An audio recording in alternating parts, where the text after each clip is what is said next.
د صوبې کروندګر وایي د حکومت لخوا په زمیندارو لګول شوی زری ټیکسونه به په هغوی مالی بوج سیوا کړي. دوی وایي حکومت باید په کروندګرو د ټیکسونو لګولو په ځای هغوی ته مالی مرستې ورکړي چې په صوبه کې زراعت وده بیا مومي.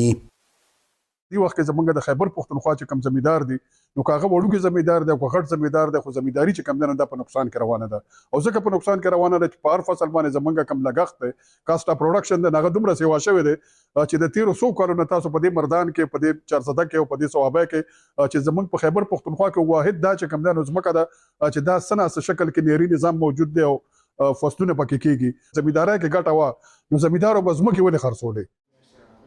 د خیبر پښتونخوا حکومت په شمول په ټولو صوبو کې د زری ټیکسونو قوانین منظور کړي شوي چې غټې ځمکې د ټیکس لاندې راولي او ملکی آمدن زیات کړي. په خیبر پښتونخوا کې هم صوبایي اسمبلی د جنوري په 20مه نیټه دغه قانون منظور کړی و چې پکې په 50 ایکړه نهري او 100 ایکړه للمه یا بې اوبو ځمکه باندې د 15% نه تر 45% پورې د آمدن ټیکس لګول شوی.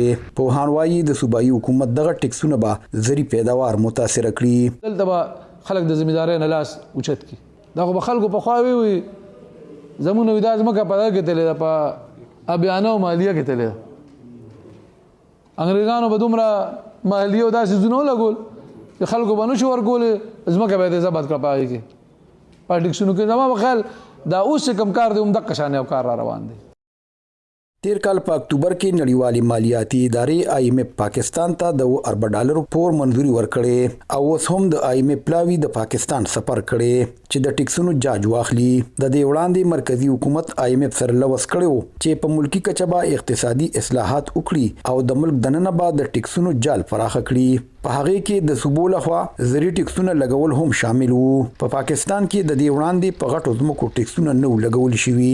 سرکاري شمیرې ښایي د ملک د قامي آمدنې 40% برخه په زراعت مشتمل ده او 40% روزګارونه د زراعت سره تړلي دي. ریاض حسین، وایس اف امریکا، ډیوا، مردان.